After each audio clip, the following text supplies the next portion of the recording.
Welcome to a new deep dive. Today, we're unpacking a really truly thought-provoking speech. It's from a veteran broadcast journalist, Jessica Soho, and she gave it to a class of new university graduates.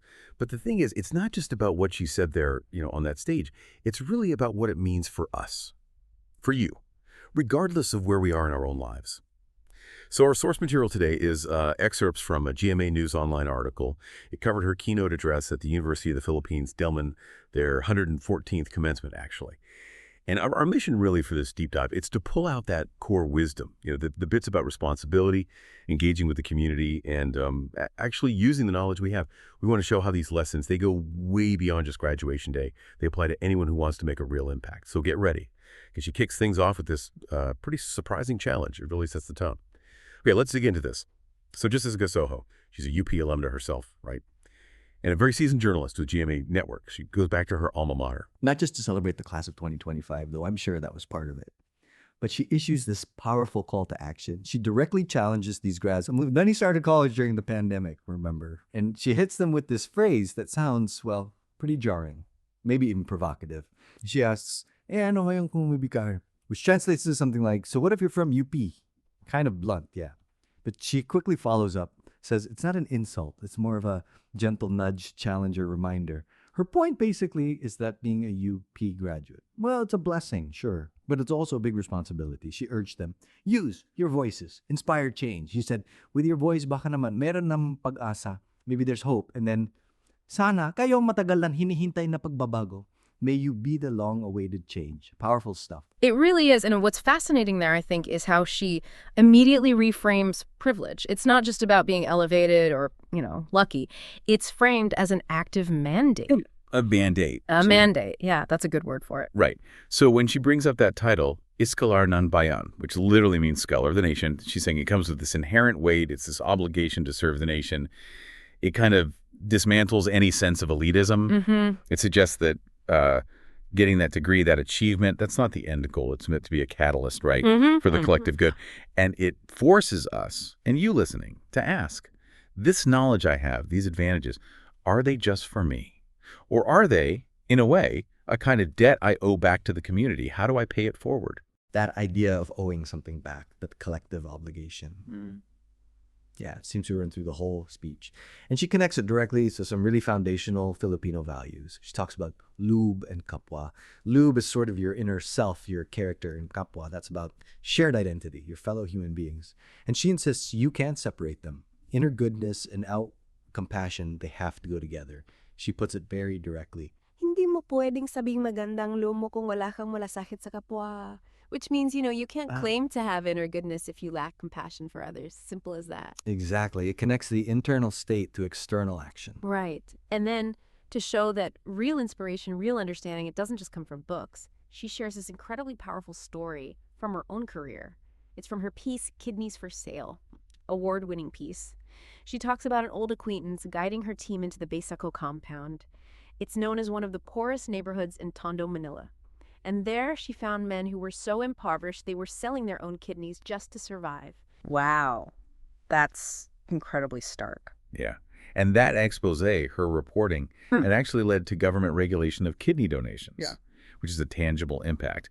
But she adds this very sobering update. She says, marami pa rin ang nagbebenta ng kanilang kidney, meaning even now, many people are still selling their kidneys. That anecdote does so much work, doesn't it? It really underlines the power of trust and relationships, needing that acquaintance to even get access to that story, to uncover that truth. Yeah, you wouldn't just stumble upon that. Exactly. And it's such a strong reminder for you listening to that deep understanding often means getting past the surface level stuff.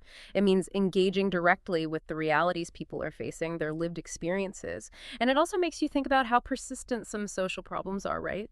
Even when policies change. Definitely. Real insight comes from getting out there, from that human connection.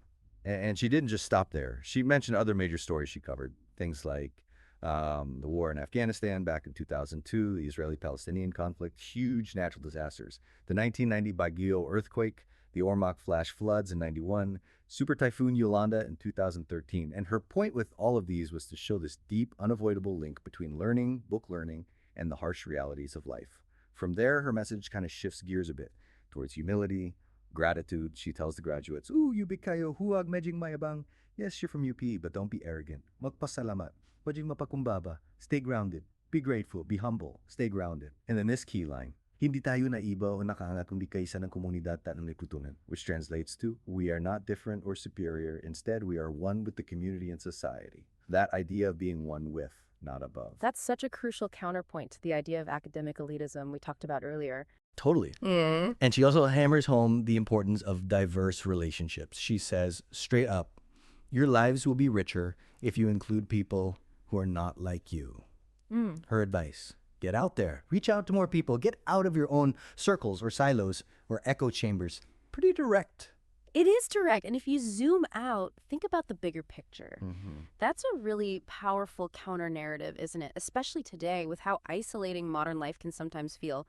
How we get stuck in our information bubbles. Echo chambers, yeah. Exactly. So in a time when, as she puts it, lahat tayo meron ng boses, we all have a voice. Which, social media amplifies like crazy. Yeah. Her message is really critical. Ay kailangan din nating makinig and listen well. We also need to listen and listen well. It's not just about broadcasting your own opinion. It's about genuinely trying to understand different perspectives, which is frankly essential if you want to tackle complex problems. You have to listen. Listening well. That's key. So as she wrapped up, she urged them, keep asking questions. Disrupt what's broken. Use your privilege. That word again, use it for good. And she gave this piece of very practical advice, maybe a little challenging. She said, but yes, toughen up. Yeah. No one becomes an expert overnight. And to learn is to fail. So keep trying. Don't crumble. It's really a call for resilience, isn't it? Oh, absolutely. And it challenges our whole idea of what expertise even means. It suggests it's not about instant success or never making mistakes. It's not about perfection. It's about the process, the ongoing journey of learning through challenges, through setbacks, even through outright failure sometimes. And that message that really resonates far beyond a graduation ceremony. It's vital for anyone, including you, the listener, who's on any kind of learning journey. A real impact often comes from that persistence, that willingness to, well, get back up after you fall. So let's bring it all together. What is this speech, this message from Jessica Soho? What does it all mean for you listening? I think it's this potent reminder, really, that true knowledge isn't just about piling up facts in your head. It's about actually applying it. It's about empathy, deep empathy, and this unwavering commitment to your community. It's about recognizing that maybe our individual achievements, they're best measured not just by what we gain personally, but by the collective good they create. Yeah, exactly.